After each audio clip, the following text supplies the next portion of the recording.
Hello everyone, उम्मीद है आप ठीक होंगे। हम पढ़ रहे हैं क्लास 12 केमिस्ट्री का चैप्टर नंबर 1 जिसका नाम है विलयन। पिछले लेक्चर में हमने बात करी थी विलेयता के बारे में। किसकी विलेयता? ठोस की द्रव में विलेयता और गैस की द्रव में विलेयता की बात करी थी। साथ में हमने बात करी कि इनकी विलेयताओं पर किन किन चीजों का प्रभाव पड़ता है, यानी कि किन किन कारकों का प्रभाव पड़ता है। जैसे अगर मैं बात करूं ठोस की द्रव में विलेयता पर, मेनली डिपेंड करती है ठोस की प्रकृति पर और विलायक की प्रकृति पर। और किस चीज पर डिपेंड करती है बेटा? ठोस की द्रव में विलेयता ताप पर भी निर्भर करती है। लेकिन याद रखें, जो ठोस की द्रव में विलेयता है उस पर दाब का कोई प्रभाव नहीं पड़ता है। अब बात करते हैं गैस की द्रव में विलेयता। तो जब हम किसी गैस को द्रव में घोलते हैं तो मैंने आपको बताया था ये बात डिपेंड करेगी कि गैस कौन सी है। तो गैस की प्रकृति पे भी निर्भर करेगी, साथ में विलायक की प्रकृति पे भी निर्भर करेगी गैस की द्रव में विलेयता। और किन कारकों पर? ताप पर निर्भर करती है बेटा और दाब पर निर्भर करती है। ये सारी बात हमने डिस्कस करी थी। तो जो गैस की द्रव में विलेयता है वो दाब पर किस तरीके से निर्भर करती है, इसी चीज को हेनरी ने एक्सप्लेन करा था। हेनरी ने बताया कि जो गैस की द्रव में विलेयता है वो दाब पर निर्भर करती है। वो कैसे निर्भर करेगी? तो आज के लेक्चर में पढ़ने वाले हैं। तो आज के लेक्चर में हम पढ़ने वाले हैं बेटा हेनरी का नियम। तो हेनरी का नियम समझने के लिए बहुत अच्छे से, अगर आपको विलेयता के बारे में नहीं पता है तो ऊपर लिंक दे दिया गया है, सबसे पहले वो लेक्चर देखें ताकि आपको अच्छे से क्लियर हो जाए कॉन्सेप्ट कि गैस की द्रव में विलेयता किन किन कारकों पर निर्भर करती है। हम पढ़ेंगे हेनरी का नियम। क्या है हेनरी का नियम? दूसरा हेनरी नियतांक। हेनरी नियतांक का मात्रक के बारे में पढ़ेंगे। हेनरी नियतांक की गणना कैसे की जाती है इसके बारे में पढ़ेंगे। साथ ही बात करेंगे जो हेनरी नियतांक है ये किन किन चीजों पर डिपेंड करता है, किन किन कारकों पर निर्भर करता है, इस चीज के बारे में भी हम पढ़ने वाले हैं बेटा आज। और क्या पढ़ने वाले हैं बेटा? हेनरी नियम की सीमाएं, कहां कहां लागू होता है हेनरी का नियम और कहां लागू नहीं होता है, इसके बारे में डिस्कस करेंगे। और क्या डिस्कस करेंगे बेटा? हेनरी नियम के अनुप्रयोग, कहाँ यूज हो रहा है हेनरी का नियम, कहाँ इसके एप्लीकेशंस क्या है बेटा, कहाँ यूज करते हैं हम इसको, वो पढ़ने वाले हैं। साथ में हेनरी नियम पर आधारित कुछ न्यूमेरिकल्स की बात भी हम करेंगे। तो स्टार्ट करते हैं। तैयार है? कॉपी पेन निकाल लीजिए और लिखना शुरू कीजिए इस बात को अच्छे से। चलिए, हेनरी का नियम। हेनरी का नियम क्या है बेटा? गैस की द्रव में विलेयता। गैस की द्रव में विलेयता, ये है हेनरी का नियम। क्या कहा हेनरी ने? सिंपल शब्दों में हेनरी ने कहा कि जब किसी भी गैस को आप द्रव में डिसॉल्व करते हैं तो जितना द्रव की सरफेस पर गैस दाब लगाएगी, गैस की द्रव में विलेयता भी उतनी ही ज्यादा होगी। सिंपल शब्दों में, यानी कि जो गैस की द्रव में विलेयता है वो दाब के समानुपाती होती है। दाब जितना ज्यादा होगा द्रव के अंदर गैस की विलेयता उतनी ज्यादा होगी। सिंपल हम ये बोल सकते हैं। तो इस बात को अच्छे समझो बेटा। इस नियम के अनुसार स्थिर ताप पर, ताप स्थिर होना चाहिए बेटा, ताप ना बदले, स्थिर ताप पर किसी गैस की द्रव में विलेयता विलयन की सतह पर, कहां पर बेटा? विलयन की सतह पर पड़ने वाले गैस के आंशिक दाब के समानुपाती होती है। जैसे ये डायग्राम आपके सामने है, ये हमने क्या कर रखा है, यहां पर दाब लगा रखा है बेटा, जो कि दाब क्या है बेटा? कम है। दाब क्या है बेटा? कम। यहां पर हमने एक बड़ा सा एक मतलब वेट रख दिया, और वेट रखने से बहुत ज्यादा वेट है तो यहाँ का दाब क्या हो गया बेटा? अधिक हो गया। यहाँ हम अधिक दाब लगा रहे हैं, यहाँ दाब कम है, यहाँ दाब अधिक है। ये क्या है? ये है गैस के मॉलिक्यूल। ये क्या है बेटा? ये गैस के मॉलिक्यूल। ये है हमारे पास गैस के अणु, गैस के अणु। तो आप देख सकते हो गैस के अणु। ये क्या है बेटा? ये है पानी है, मतलब द्रव है। क्लियर है बात? तो जो बेटा ये जो गैस के अणु है, अब देखो द्रव में बहुत कम घुल रहे हैं जब दाब कम है, जब दाब कम है ना। लेकिन जब दाब बढ़ा दिया हमने तो यहां देखो कितने सारे मॉलिक्यूल लिक्विड के अंदर डिसॉल्व हो गए, विलेयता बढ़ गई ना। तो जैसे जैसे बेटा मैं दाब को बढ़ाऊंगा, जैसे दाब को क्या करूंगा? बढ़ाऊंगा, तो दाब बढ़ने से गैस की विलेयता भी द्रव के अंदर बढ़ेगी। यही है हेनरी का नियम। तो क्या है बेटा हेनरी का नियम? एम डायरेक्टली प्रोपोर्शनल है पी के बेटा। प्रोपोर्शनल साइन हटता है तो एक कांस्टेंट आता है। कांस्टेंट कौन आया यहाँ पर? के। तो जहां एम क्या है बेटा? घुली हुई गैस की मात्रा, कितनी घुल रही है गैस की मात्रा द्रव के अंदर, वो है m। p क्या बेटा, साम्य पर गैस का दाब। k क्या बेटा, समानुपाती स्थिरांक, समानुपाती स्थिरांक। क्लियर है बात। अब इस बात को अच्छे समझो, जो डाल्टन थे वो भी समाकलित थे हेनरी से, यानी कि जो बात हेनरी ने कही वही बात डाल्टन ने कही। डाल्टन ने कहा कि अगर मैं, इस बात को समझना बेटा, डाल्टन ने कहा अगर मैं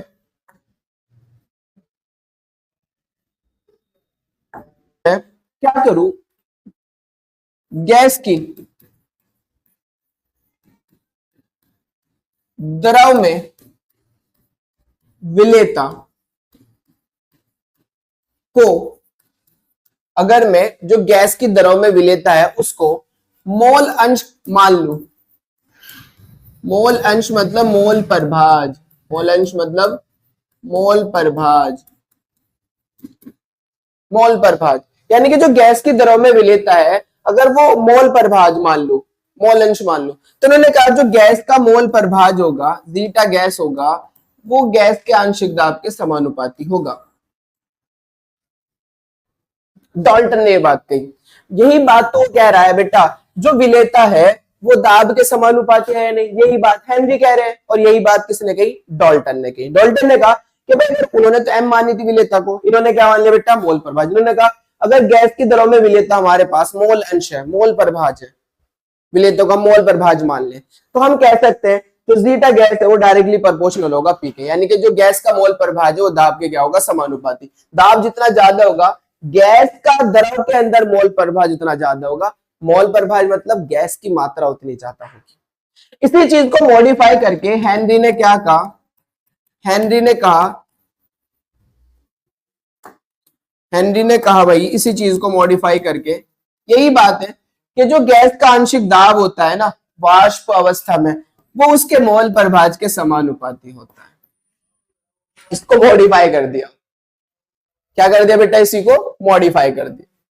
हेनरी ने कहा कि जो गैस का आंशिक दाब होता है वो गैस के मोल प्रभाज के क्या होता है, समानुपाती होता है। जब समानुपाती का साइन हटता है बेटा, एक कांस्टेंट आएगा KH, और ये KH क्या कहलाता है, हेनरी नियतांक। KH क्या कहलाएगा बेटा हमारा, हेनरी नियतांक। ये KH हमारा हेनरी नियतांक, ये KH हेनरी नियतांक। क्लियर है बात, समझ में आ रही है बात मैं क्या कर रहा हूं। हाँ, इनिशियली बात को समझे, सबसे पहले क्या बात हुई, हेनरी ने कहा जो गैस की विलेयता है द्रव के अंदर वो दाब के डायरेक्टली प्रोपोर्शनल होगी। जितना ज्यादा दाब लगाऊंगा गैस की द्रव के अंदर विलेयता उतनी ज्यादा होगी। डाल्टन ने भी यही बात कही। डाल्टन ने कहा भाई गैस की विलेयता को मैं अगर मोल प्रभाज कह दूं तो कह रहा है मोल प्रभाज के डायरेक्टली प्रोपोर्शनल होगा आंशिक दाब, यानी कि जो गैस की विलेयता है या गैस के जो मोल प्रभाज है वो दाब के क्या होंगे, समानुपाती होंगे। इसी चीज को मॉडिफाई करा किसने बेटा, हेनरी ने। हेनरी ने कहा कि ठीक है, यही तो बात है कि जो गैस का आंशिक दाब है वो गैस के मोल प्रभाज का क्या है, समानुपाती है। गैस का जो आंशिक दाब है वो गैस के मोल प्रभाज के समानुपाती। समानुपाती साइन हटता है, कांस्टेंट आते जिसे हम क्या बोलते हैं, KH। KH क्या बेटा, हेनरी नियतांक। शायद बात समझ में आ गई होगी, तो आगे चलते हैं। चलिए देखिए बेटा, यदि हम विलयन में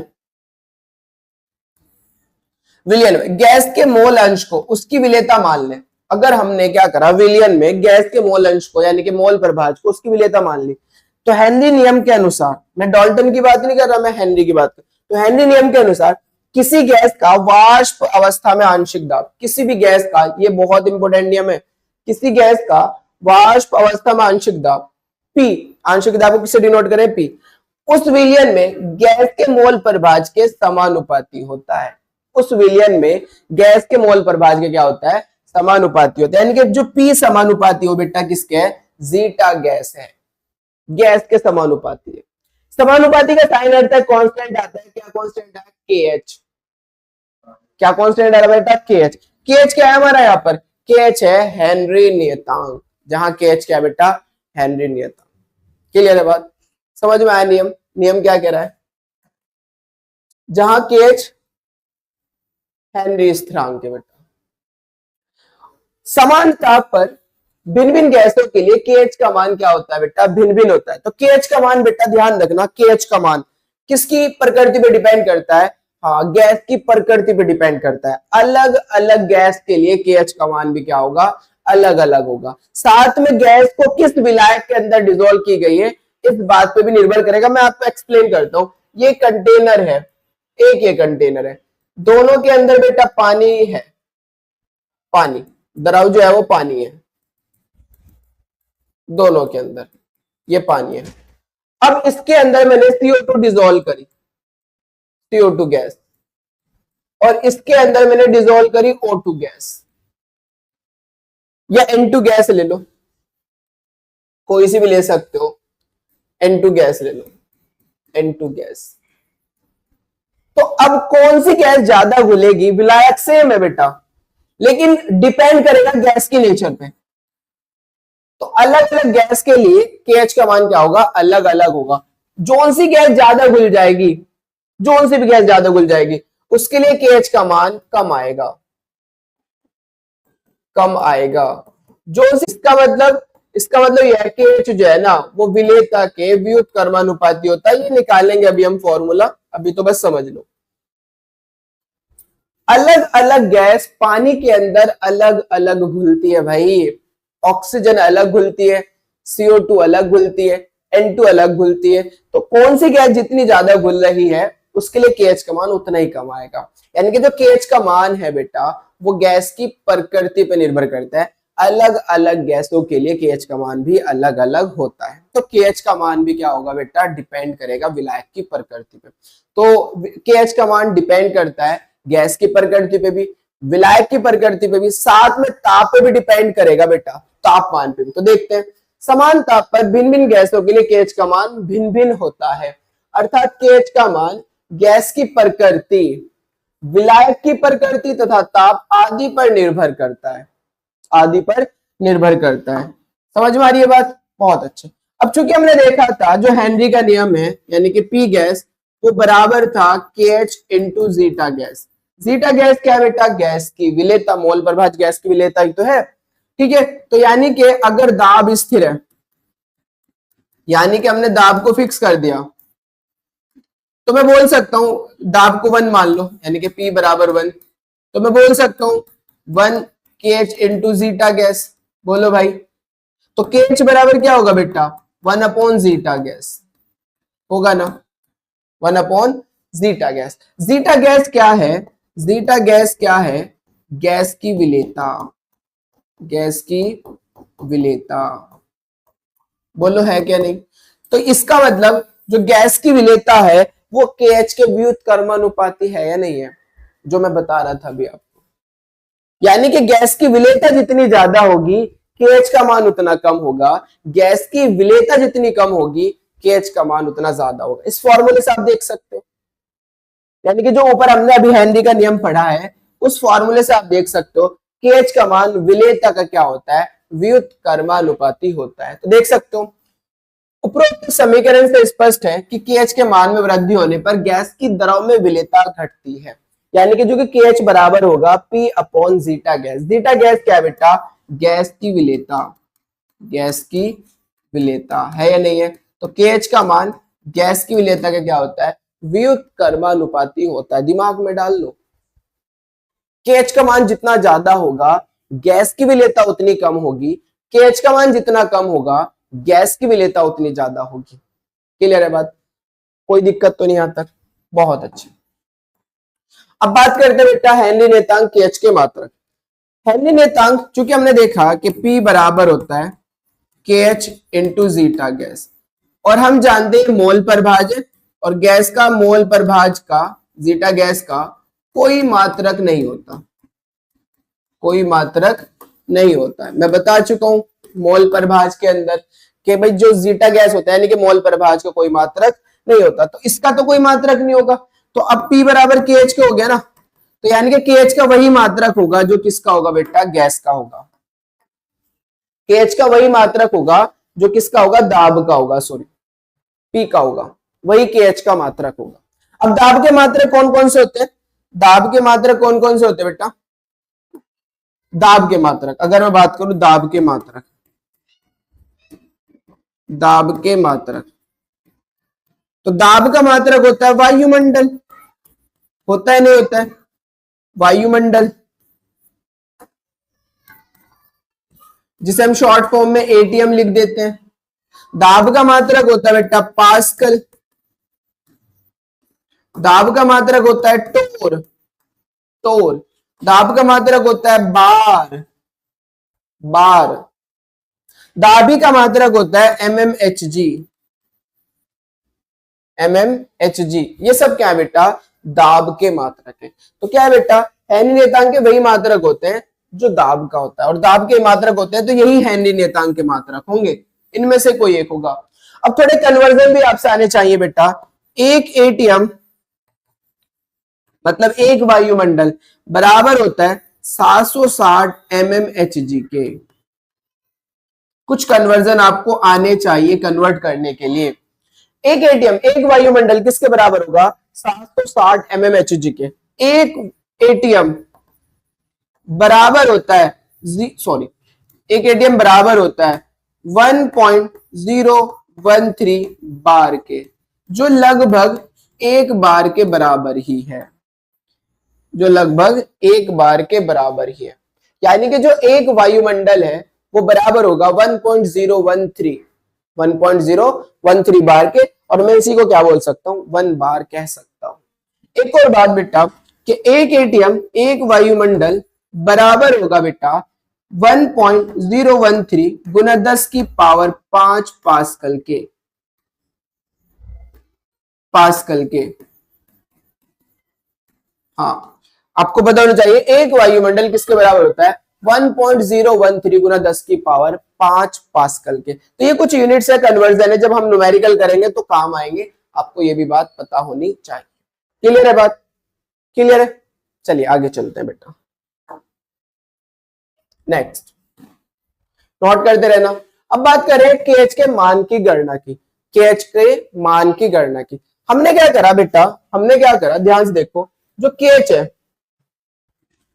KH के मान की गणना की बात कर रहे हैं, हमने क्या करा? जब हमने P बराबर KH इंटू जीटा गैस, है ना, तो ये एक समीकरण है y बराबर mx प्लस सी।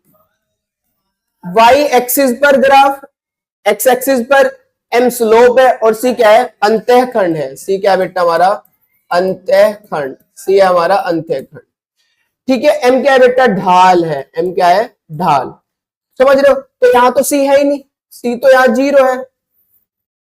c कितना है बेटा? 0। तो अंतःखंड तो कुछ है ही नहीं। तो अगर मैं ग्राफ प्लॉट करूं, ग्राफ प्लॉट करूं, y एक्सिस पर, ये y एक्सिस है और ये x एक्सिस है।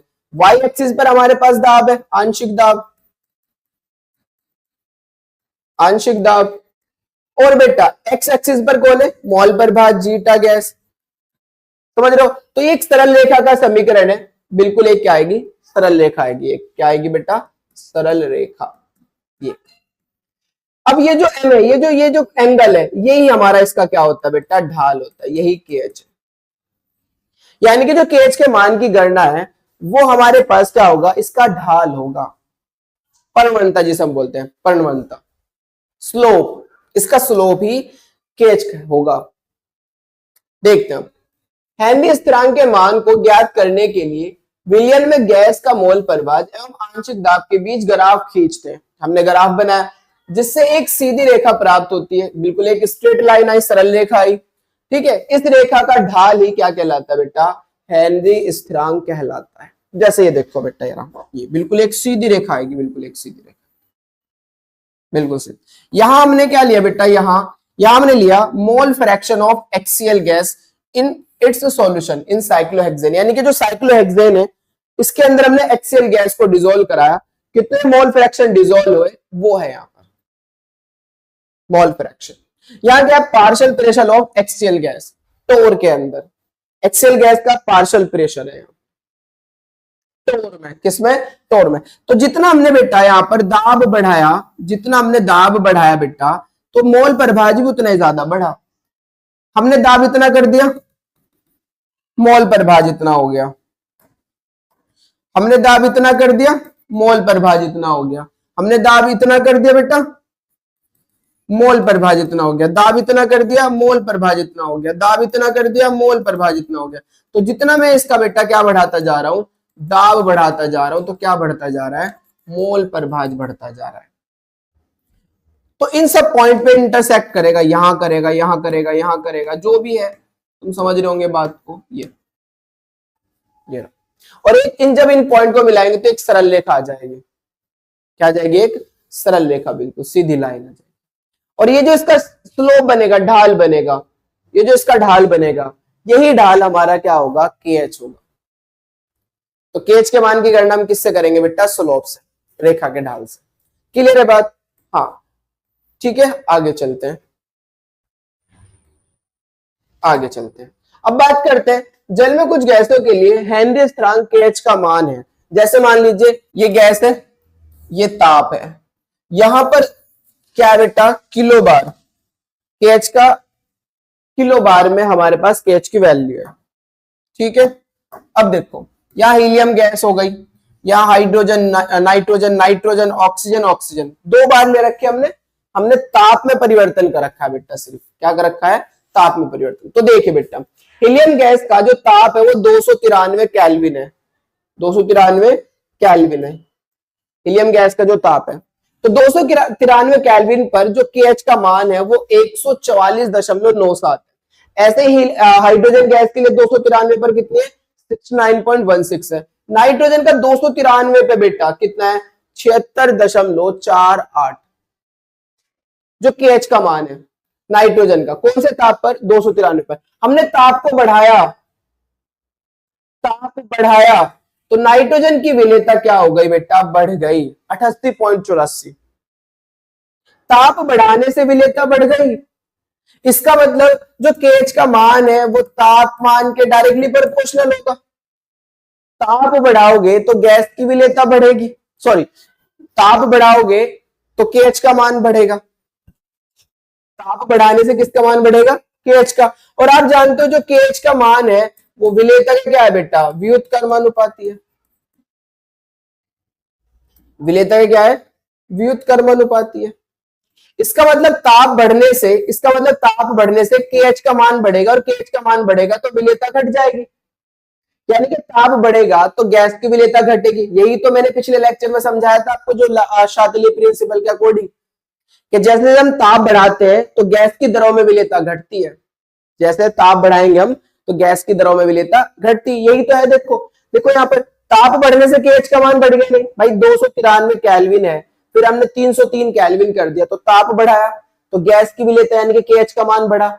KH का मान बढ़ेगा तो गैस की विलेयता क्या हो जाएगी, घट जाएगी। यहां पर देखो ऑक्सीजन की 293 केल्विन पर KH का मान कितना है, 34.86, 293। लेकिन जब हमने 303 कर दिया, ताप बढ़ा दिया, KH का मान बढ़ गया, बढ़ गया नहीं बढ़ गया, बताओ।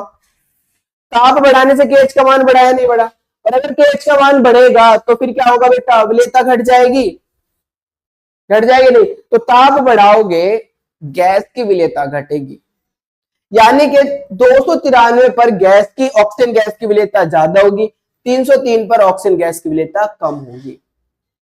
यहां पर आ जाओ, आर्गन है 298 पर इतनी होगी, CO2 है 298 पर इतनी होगी, HCl है 298 पर KH का मान इतना होगा, CH4 है 298 पर KH का मान इतना होगा, विनाइल क्लोराइड है 298 पर KH का मान इतना होगा, इतना होगा।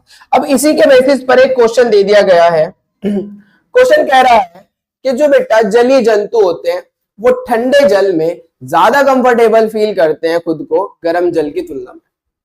जो जलीय जंतु होते हैं वो ठंडे जल में ज्यादा आरामदायक होते हैं गर्म जल की तुलना में। भाई अगर ठंडा जल है, सोचो ठंडा जल है तो इसका मतलब ताप कम है। अगर गर्म जल है, गर्म जल है तो इसका मतलब ताप अधिक है, गर्म का मतलब ताप अधिक। अब मुझे बताओ, जल के अंदर ऑक्सीजन डिसॉल्व हुई है और जो जलीय जंतु है उन्हें भी सांस लेने के लिए, उन्हें भी जीवित रहने के लिए क्या चाहिए होती है, ऑक्सीजन गैस चाहिए होती है। तो ऑक्सीजन गैस कब ज्यादा घुलेगी, सोचो ऑक्सीजन गैस बॉडी के अंदर कब ज्यादा घुलेगी, जब ताप कम होगा जब ज्यादा घुलेगी, तब जब ताप ज्यादा होगा जब ज्यादा घुलेगी। ऑब्वियसली ताप बढ़ेगा तो भाई गैस की विलेयता घट जाएगी। ताप बढ़ेगा, बताया ना, ताप बढ़ेगा तो फिर क्या होगा, KH का मान बढ़ेगा, KH का मान बढ़ेगा तो गैस की विलेयता घट जाएगी। तो ताप बढ़ने से गैस की विलेयता घटती है। इसका मतलब गर्म जल में ऑक्सीजन कम घुलेगी बॉडी के अंदर और ठंडे जल में ऑक्सीजन ज्यादा घुलेगी बॉडी के अंदर। तो हम कह सकते हैं बेटा जलीय जंतु गर्म जल की तुलना में ठंडे जल में अधिक आरामदायक होते हैं। क्यों? इंपॉर्टेंट क्वेश्चन है।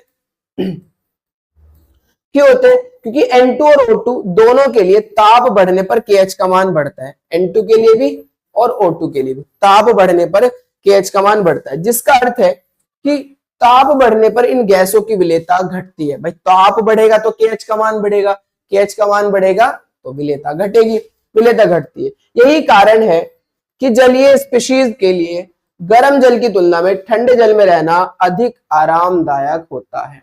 क्लियर है बात? बहुत अच्छी, समझ में आ गई होगी बात सारी आपको अच्छे से। आगे चलते हैं बेटा। अब बात करते हैं हेनरी नियम की सीमाएं, लिमिटेशंस ऑफ हेनरीज लॉ। क्या होला? देखो, हेनरी नियम निम्न सीमाओं के अंतर्गत लागू होता है। कहां कहां? भाई दाब बहुत अधिक नहीं होना चाहिए, दाब बहुत ज्यादा ना हो बेटा। दाब अधिक हो, दाब बढ़ाने से विलेयता बढ़ेगी, लेकिन बहुत अधिक ना हो। बहुत अधिक होने से जो गैस है वो द्रव में कन्वर्ट हो जाएगी, तो फिर तो नियम ही नहीं लगेगा। ताप बहुत कम नहीं होना चाहिए, ताप बहुत ज्यादा कम ना हो। ताप को बहुत कम कर दिया तो गैस लिक्विड में कन्वर्ट हो जाएगी या ठोस में कन्वर्ट हो जाएगी, तो ताप बहुत कम ना हो। गैस विलायक में बहुत अधिक घुलनशील ना हो, गैस जो है वो विलायक में ज्यादा ना घुलती हो। जैसे जैसे मैं आपको बताऊं, मेरे पास पानी है और पानी के अंदर अगर मैंने NH3 डाल दी तो ये NH3 पानी के अंदर जाकर डिसॉल्व हो जाएगी, ज्यादा घुल जाएगी। आप दाब भी ना लगाओ तब भी ज्यादा घुल जाएगी और क्या बनाएगा बेटा, NH4OH, जो आगे चलकर आयनों में टूट जाएगा NH4 प्लस और OH माइनस में, NH4 प्लस और OH माइनस में। तो नया प्रोडक्ट बन जाएगा। गैस तो रही नहीं, नया प्रोडक्ट बना लिया, इसमें आयनाइज हो गया। ये रहा देखो। इसका मतलब क्या होने वाला है कि जो गैस है ना वो विलायक में बहुत अधिक घुलनशील ना हो, ज्यादा ना घुलती हो, बहुत ज्यादा ना घुलती हो। अगर खुद ही घुल रही है तो दाब का क्या प्रभाव पड़ेगा? कुछ भी नहीं पड़ने का, है ना। नेक्स्ट, गैस का विलायक में आयनन, भाई आयनन यही तो है वो बात, गैस का विलायक में आयनन या संगुणन नहीं होना चाहिए। मतलब आपने इसमें अगर HCl गैस डाल दी तो पानी में जाकर ये आयनाइज हो जाएगी ना, H प्लस और Cl माइनस में हो जाएगी, नहीं हो जाएगी बताओ? हाँ, तो इसका मतलब ये भी पता चल गया होगा आपको कि HCl और NH3 गैस को अगर पानी में डिसॉल्व किया जाए, यानी कि विलायक पानी लिया जाए, तो इस पर, इन गैसों पर हेनरी का नियम लागू नहीं होगा।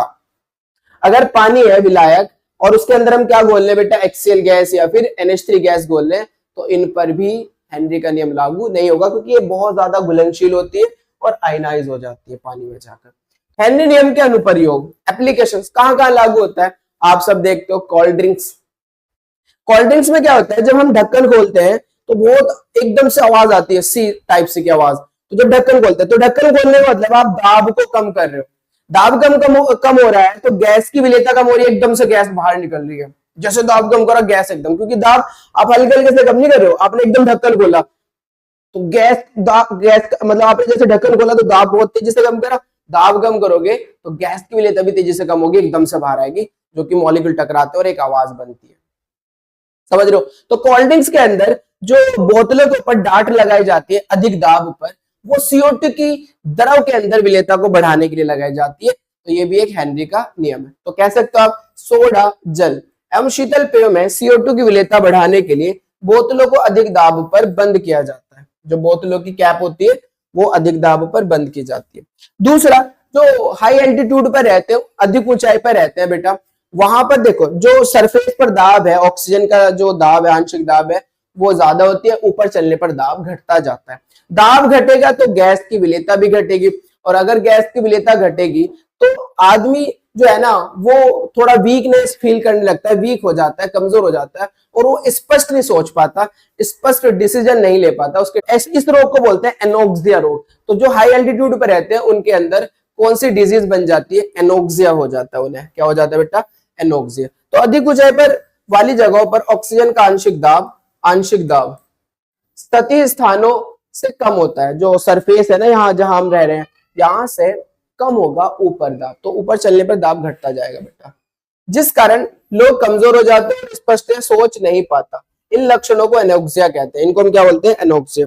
तीसरा एप्लीकेशन अगर हम देखें तो जब हम समुद्र तल में गोताखोर जाता है समुद्र तल में और सिलेंडर लेके जाता है वायुमंडल भर के, वायुमंडल में नाइट्रोजन है और ऑक्सीजन है, तो जैसे समुद्र में नीचे जा रहे हैं तो नीचे जाने पर बेटा दाब बढ़ता जाता है। क्या बढ़ता जाता है, दाब बढ़ता जाता है, समुद्र में दाब बढ़ता जाता है। दाब बढ़ेगा तो गैस की विलेयता भी बढ़ेगी, क्योंकि समुद्र में जितना ज्यादा नीचे जाएंगे दाब उतना ज्यादा बढ़ेगा, तो गैस की विलेयता भी उतनी ज्यादा बढ़ेगी, जिस वजह से नाइट्रोजन गैस बॉडी के अंदर बहुत ज्यादा घुल जाती है। जब वो नाइट्रोजन बहुत ज्यादा घुल जाएगी, जब वापस आएगा तो दाब कम होगा, दाब कम होगा तो विलेयता भी घटेगी। तो वो जो नाइट्रोजन बहुत ज्यादा घुल गई थी, वो नाइट्रोजन गैस अब हमारी बॉडी से बाहर आने वाली है, और बाहर आने वाली है तो बहुत ज्यादा मतलब हड्डियों में और बहुत मतलब मांसपेशियों में, नसों में बहुत ज्यादा क्या करती है, पेन क्रिएट करती है, जो कि बहुत ज्यादा दर्द पीड़ादायक होता है, बहुत ही ज्यादा। साथ में इतना ज्यादा पीड़ा हो जाता है कि मृत्यु तक हो सकती है इस पीड़ा के लिए। तो इस पीड़ा से बचने के लिए हम क्या करते हैं, उसके अंदर हीलियम का कुछ मात्रा डिसॉल्व करा देते हैं हीलियम की, क्योंकि हीलियम की विलेयता बहुत कम होती है। कितना परसेंटेज में, 11.7% हीलियम, 56.2% नाइट्रोजन और 32.1% ऑक्सीजन। इसका मिश्रण जब हम लेंगे तो फिर वो इस पीड़ा से बच जाता है। तो इसका यूज हम वहां भी कर सकते हैं कि गोताखोरों द्वारा सांस लेने के लिए उपयोग किए जाने वाले टैंकों में हीलियम मिलाकर तनु की गई वायु को भरा जाता है। क्लियर है बात। तो ये इसके एप्लीकेशन से कहां हम यूज कर रहे हैं, एग्जैक्ट क्लियर बात समझ में आ रही होगी आपको। चलिए आगे चलते हैं बेटा। 2024 में आया बेटा, क्या कहता है, 3 गैस है ए बी सी, 3 गैस है बेटा ए बी सी। जल में जल विलायक है, हेनरी स्थिरांक के मान क्रमशः 145, 2 गुना 10⁻⁻5 और 35 किलो बार है। जल में इन गैसों की घुलनशीलता का क्रम इस प्रकार है, हमें ऑर्डर बताना है। यानी कि 3 गैस हैं, ए दिया, बी दिया, सी दिया, जिनमें इनके जो केएच के मान है वो दे रखे हैं। ए का 45 दे रखा है बेटा, बी का कितना दे रखा है, 2 गुना 10⁻⁻5 दे रखा है किलो बार में, इतना किलो बार। और ये सी कितना दे रखा है बेटा, 35 किलो बार। एबीसी के मान दे रखे हैं और हमें बताना है कि इनको इनके ऑर्डर में लिखना है विलेयता, घुलनशीलता क्रम। अब आप जानते हैं केएच के मान दे रखे हैं, ये सब हेनरी स्थिरांक मतलब केएच। आप जानते हो भाई जो विलेयता है वो केएच के क्या होते हैं, व्युत्क्रमानुपाती होती है। केएच का मान जितना ज्यादा होगा, केएच का मान जितना ज्यादा होगा, गैस की विलेयता उतनी कम होगी या नहीं होगी। तो यहां पर देख लीजिए, हमें ऑर्डर चूंकि इंक्रीजिंग ऑर्डर में देना है, सबसे ज्यादा फिर उससे कम फिर उससे कम। तो इंक्रीजिंग मतलब गैस की विलेयता कब ज्यादा होगी, जब केएच का मान कम होगा। तो सबसे कम केएच का मान देख लीजिए किसके लिए, अगर आप देखोगे सबसे कम बी के लिए है या नहीं है, 2 गुना 10⁻⁻5। 2 गुना 10⁻⁻5 का मतलब है कि 5 पॉइंट इधर खिसकाना, तो 5 पॉइंट मतलब 0.00002। ये है बेटा बी, केएच बी के लिए बहुत कम है ना। तो यानी कि बी का चूंकि केएच बहुत कम है तो बी की विलेयता बहुत ज्यादा होगी। तो सबसे ज्यादा बी विलेयता किसकी होने वाली है, बी की। अब ए सी में बताओ केएच का मान कम किसके लिए है, बिल्कुल सी के लिए, तो फिर सी की विलेयता ज्यादा होगी, फिर ए की। यानी कि सबसे ज्यादा जो गैस की विलेयता होगी वो बी वाले की होगी। किस ज्यादा, सी से, सी की ज्यादा होगी ए से। किस प्रकार से आपने इस बात को समझा है भाई, क्योंकि केएच का मान क्या है, विलेयता के व्युत्क्रमानुपाती है, समझ रहे हो। तो यहाँ केएच का मान कम है, विलेयता ज्यादा है, केएच का मान ज्यादा है, विलेयता कम है। क्लियर है बात। 2024 नीट का क्वेश्चन। चलिए आगे चलते हैं बेटा नेक्स्ट न्यूमेरिकल पे। तो क्वेश्चन कह रहा है हमें, सड़े हुए अंडे जैसी गंध वाली विषैली गैस H2S गुणात्मक विश्लेषण में उपयोग की जाती है। यदि H2S गैस की जल में एसटीपी पर विलेयता 0.195 कैपिटल एम हो तो हेनरी स्थिरांक की गणना कीजिए। हेनरी स्थिरांक मतलब केएच निकालना है। तो आप जानते हो हेनरी का नियम, जानते हो भाई। तो चूंकि हम जानते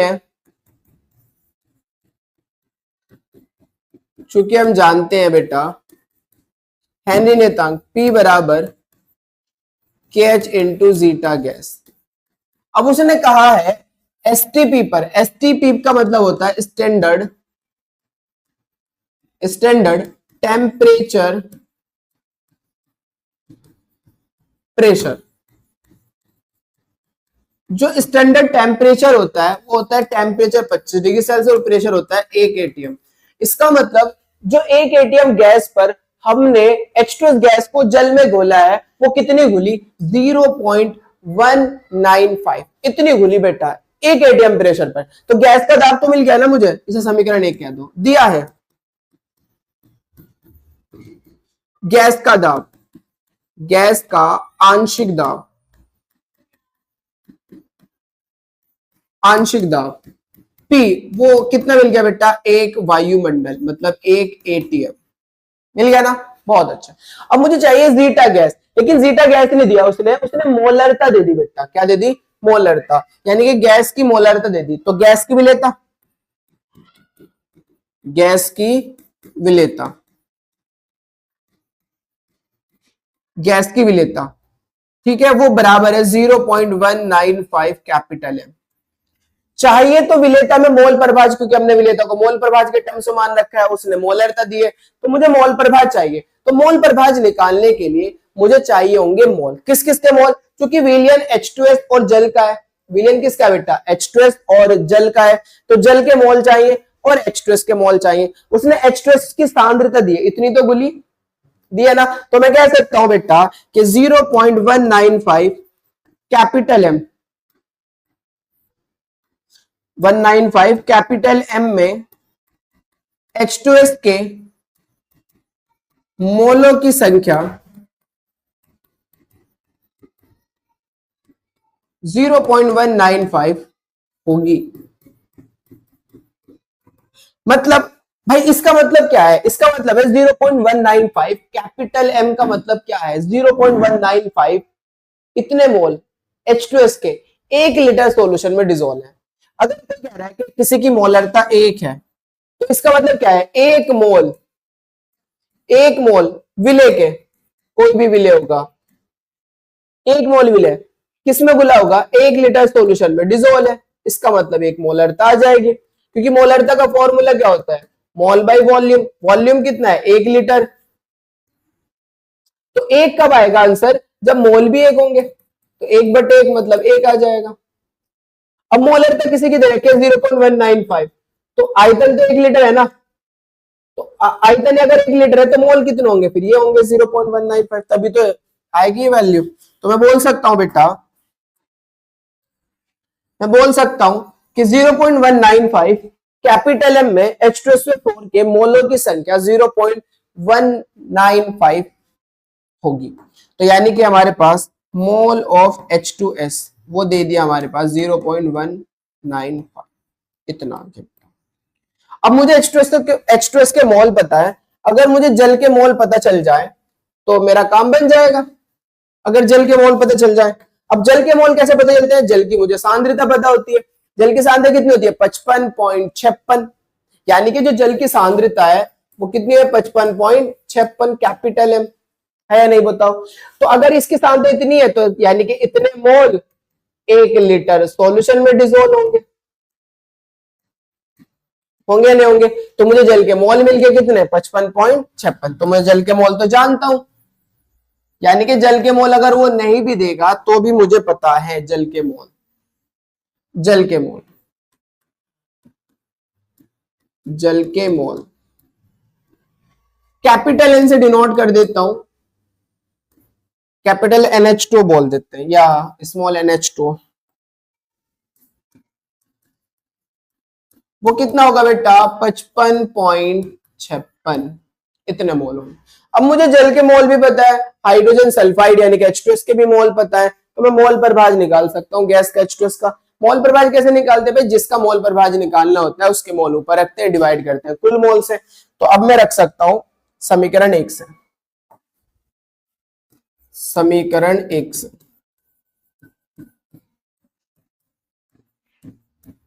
ध्यान से देखना, समीकरण 1 से P कितने हमारे पास 1 एटीएम, ये रहा, कहां है गैस का आंशिक दाब 1 एटीएम है या नहीं है, जल्दी बताओ, बराबर KH मुझे निकालना है। जीटा गैस को मैं कैसे लिखूंगा, NH2S गैस बटे NH2S गैस प्लस NH2O। कुल मोल तो इतने होंगे ना। अब आप जानते हो 55.56 बहुत बड़ी वैल्यू है, किसके कंपैरिजन में बेटा, NH2S के कंपैरिजन में। ये बहुत छोटी वैल्यू है, ये बहुत बड़ी वैल्यू है। तो मैं कह सकता हूं कि जो NH2O है वो बहुत ज्यादा है किसके कंपैरिजन में, NH2S के कंपैरिजन में। जो H2O के मोल है वो H2S से क्या है, बहुत ज्यादा है। इसलिए मैं कह सकता हूं, इसलिए बोल सकते हैं NH2S को नगण्य मानने पर जब मैं इसे नगण्य मान लूंगा तो मैं कह सकता हूं 1 बराबर KH इंटू NH2S बटे NH2O। क्लियर है बात। अब मुझे निकालना है KH, तो H2O को इधर ले जाओ, तो यानी कि KH बराबर NH2 बटे NH2S। KH निकालना है ना। क्लियर है क्या बात यहां तक, बहुत अच्छा। मैं नेक्स्ट पेज पे चल रहा हूं। चलिए, तो हमारे पास यहां पर फॉर्मूला है KH बराबर NH2O बटे NH2S।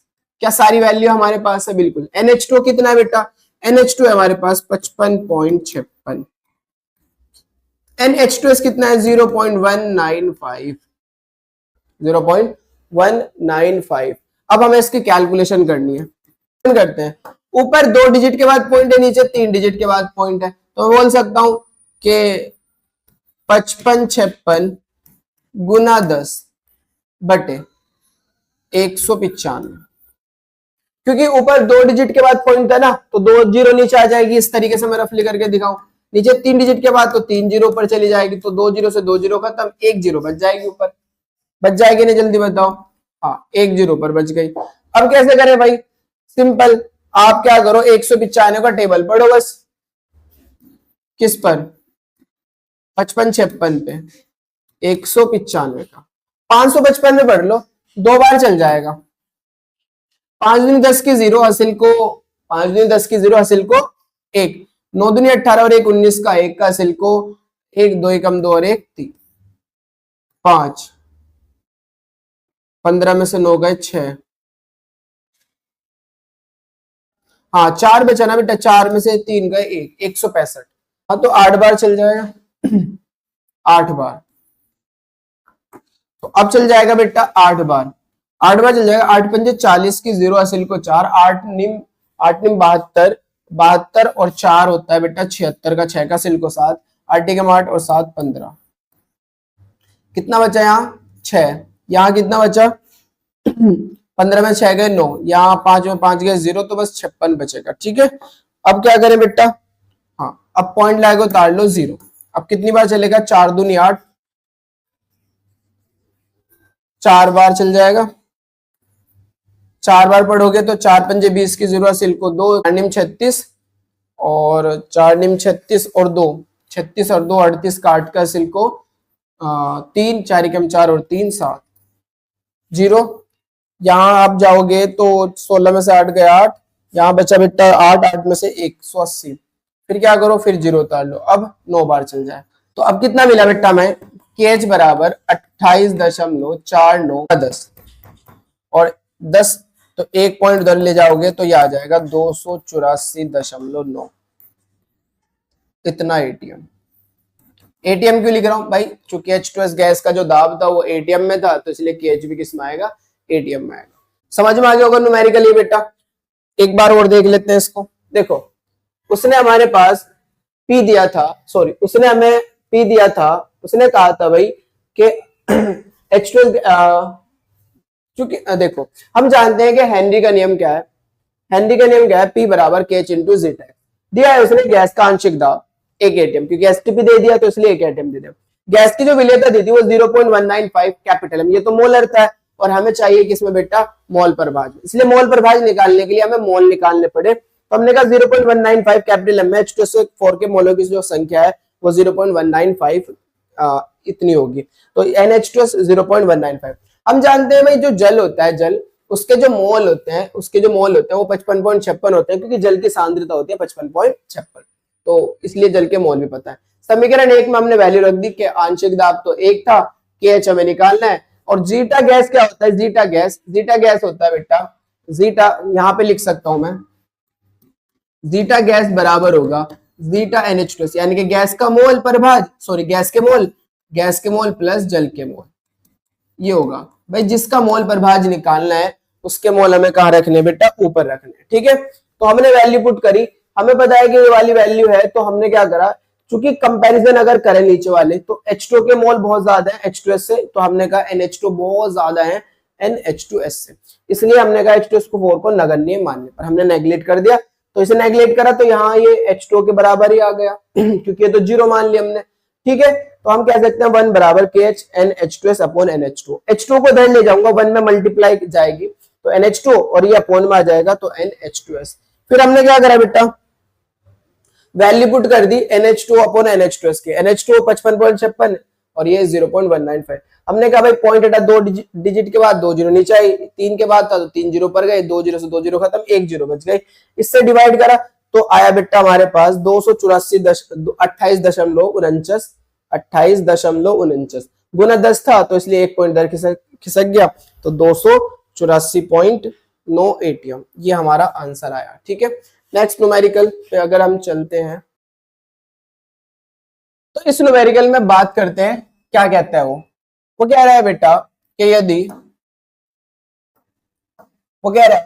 यदि N2 गैस को 293 केल्विन पर जल में प्रवाहित किया जाए तो 1 लीटर जल में कितने मिलीमोल N2 गैस विलय होगी? कितने मिलीमोल N2 गैस विलय होगी? N2 गैस का आंशिक दाब 0.987 बार है तथा 293 पर N2 गैस के लिए KH का मान 76.48 किलो बार है। ठीक है, बिल्कुल ऐसा ही है जैसा अभी हमने कराया है आपको, तो मैं इसका हिंट दूंगा, आपको खुद से करना है बेटा। क्लियर है बात? चलिए मैं देता हूं हिंट आपको, क्या करना होगा भाई। उसने दिया है, जो वैल्यूज दे रखी है पहले आप वो लिखोगे।